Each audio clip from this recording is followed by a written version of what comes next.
Voilà. Visual Art première. Monsieur Rodillon, bonjour. Bonjour. Aujourd'hui, nous faisons votre interview et nous faisons un reportage dans votre galerie, la galerie Loft, située à Saint-Germain-des-Prés, rue des Beaux-Arts.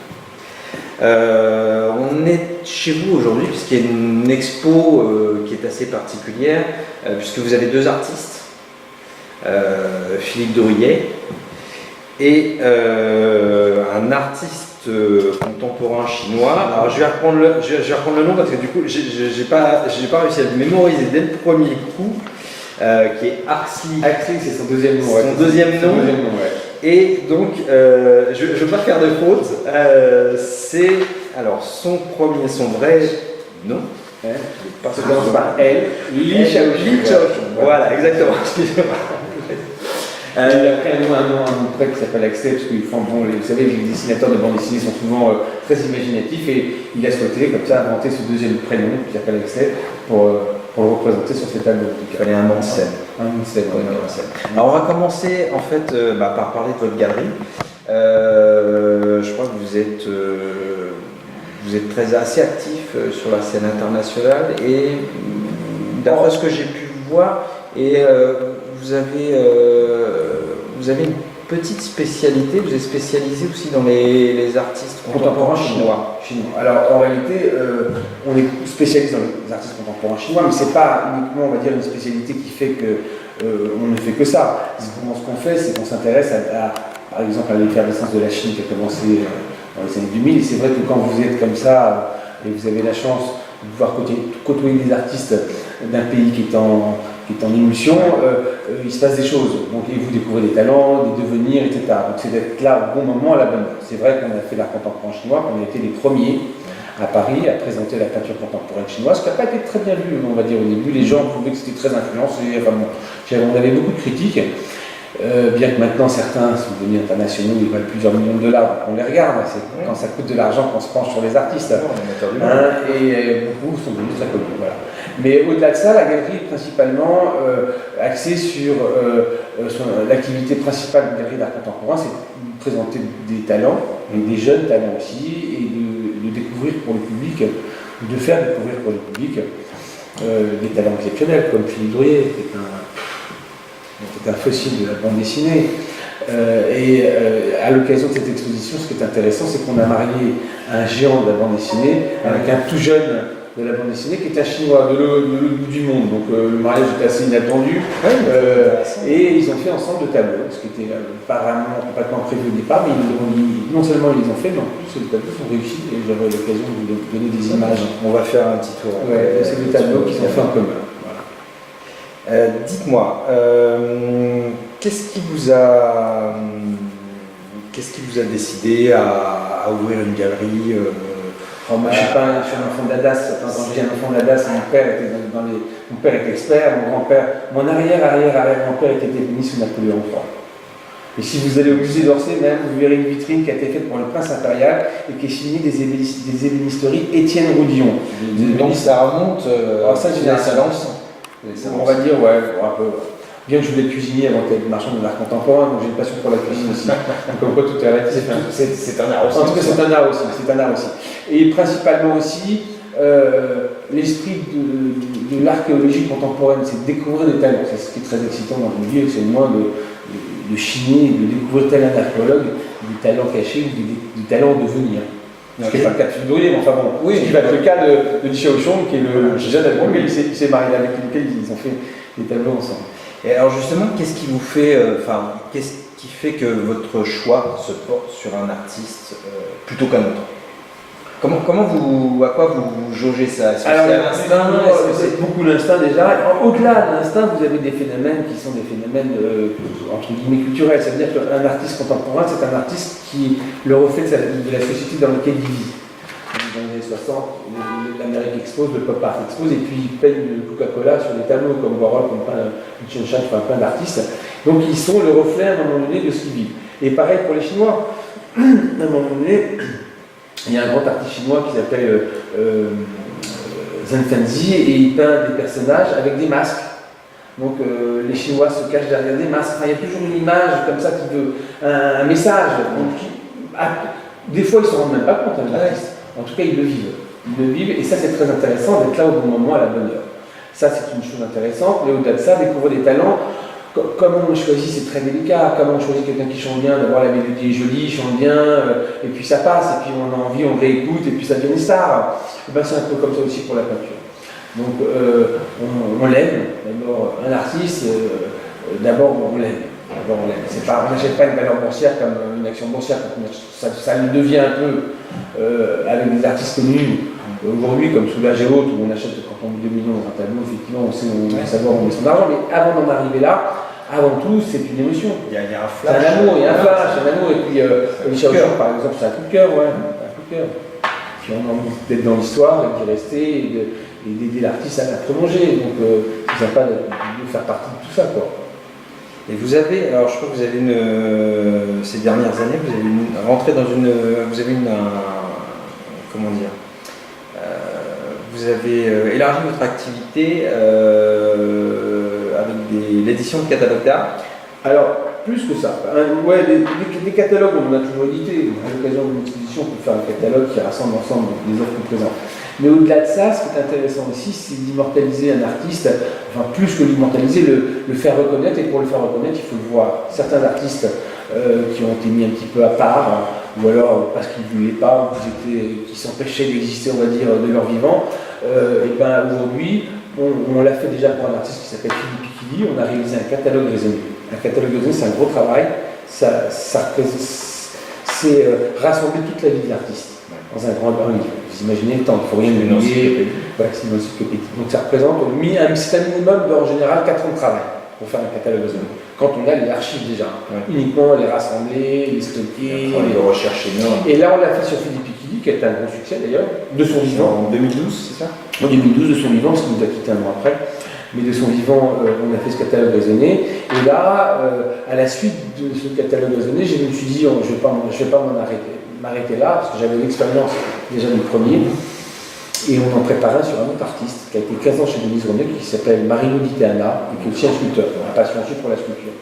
Enfin, on va dire que quelque part, j'étais obligé de le faire, ce catalogue. Parce que quand on voit l'importance de l'artiste, ce qu'on a découvert en le mettant dans sa boîte, qui va bientôt sortir, c'est extraordinaire. Donc il y a aussi des aventures dans ce domaine-là. Donc il y a aussi bien, enfin vous exposez aussi bien des œuvres, des peintures sur toile que des litho ou des sculptures. Pas du litho. En général, principalement de la peinture. Ouais. Je fais des éditions, mais c'est plus en objet, pas en litho, parce que le litho c'est un marché très particulier. Et on fait aussi des éditions de meubles, aussi, des jeunes créateurs. Des trucs sympas, des jeunes créateurs qui viennent, et puis on met en place sur un projet qu'il a réalisé, on le réalise déjà en 3D, puis souvent après la 3D, on le réalise en vrai pour l'artiste. Et à cette occasion, une fois par an, on fait une présentation dans cette galerie de jeunes créateurs contemporains. On l'a fait il y a pas longtemps, c'est quand même un jeune succès aussi. Donc vous avez des artistes qui viennent vous voir spontanément? C'est plutôt moi qui les chasse. C'est plutôt ok les chasses. Enfin, maintenant, quand ils viennent me voir, je regarde ce qu'ils font, je reste, mais c'est plutôt moi qui vais les chercher. Et vous allez chercher où? C'est la grande question. Chacun son secret. Donc, des fois, je prends par bouche à oreille, je me dis tiens, tu devrais aller voir un tel ou un tel, ou alors un artiste que vous avez vu dans une expo, je suis d'un contraire, sinon ça peut arriver. Ils aiment bien. Alors, on va parler donc de l'expo que vous avez en ce moment. Comment est-ce que vous avez connu Philippe Dorier? Par des amis communs. Par des amis communs, ils connaissent l'activité de la galerie. On a un côté assez dynamique aussi. Et il y a une quinzaine d'années, ils sont venus me voir, ils étaient d'ailleurs très délicats. Ils ne voulaient pas que ça capote. Ils m'ont dit il faut absolument que tu rencontres Philippe, il y a longtemps de ça. Il faut absolument que tu rencontres Philippe, que tu fasses une expo. Je dis moi, Philippe, c'est de la bande dessinée. À l'époque, déjà, il y a une reconnaissance de la bande dessinée. C'est assez frais, assez récent. C'est assez récent. Mais avant, il n'y avait pas des records comme ça sur des planches C'est parce qu'il y a eu des records que les gens se sont penchés dessus aujourd'hui. Mais alors donc, on va dire que la bande dessinée a été acceptée comme un deuxième art, comme un troisième art si vous voulez, enfin bon, un art à part entière, tel un peintre, parce que Enki Bilal fait des tableaux aussi maintenant, au-delà de ces planches, c'est vraiment. Donc quand il est venu me voir, moi j'étais pas très collé sur la bande dessinée et ils ont insisté. Il y avait Pierre Cornette, il y avait Michel Thuot, des gens qui côtoient depuis très longtemps. Donc vous n'aviez jamais vu ce qu'il avait fait avant? Moi, je l'ai connu quand j'étais petit quand même. Ouais. Je suis un passionné de bande dessinée quand même, donc je connais pas toutes les bandes dessinées de Philippe, mais Lancelot, le personnage comme ça, il y avait plein de personnages récurrents comme ça qu'on revoit, qui vous ont transporté, qui m'ont transporté quand j'étais jeune. En tout cas, on le découvre, rien que ça déjà. Rien que ça déjà, c'est déjà un élément qui porte. Mais quand je l'ai vu la première fois, j'étais assez dur. J'ai dit à Philippe, ok, on fait une exposition, mais tu ne fais que des tableaux. Et Philippe a joué le jeu. Il a fait un ensemble de tableaux, c'était une très grosse, très jolie réussite. Il a fait plein de grands tableaux, il a fait des grands tableaux qui sont très connus maintenant aujourd'hui même. Et on a vendu la petite expo, quand même, à l'époque, qui était que des huiles sur toile. Ou acrylique sur toile, je ne sais plus comment. Comment ça, enfin, quand c'est passé après la suite des événements, est-ce que vous l'avez, vous le sollicitez régulièrement ou c'est lui qui vient vers vous C'est la vie qui nous transporte, on va dire. Ouais. Là, à un moment donné, là on a fait l'édition de ce trône, assez extraordinaire. Qu'on va voir après. Ouais, et ce trône qu'on a réalisé avec Philippe, parce que je fais l'édition aussi. Je voyais Philippe alors qu'il était toujours à moitié à l'hôpital, à moitié à droite, il ne fait pas beaucoup d'efforts. Là, apparemment, il va de mieux en mieux. Tant mieux, il est en train d'en prendre le poil de la bête. Mais c'était à l'occasion de cette édition, j'ai dit à Philippe, c'est pas possible.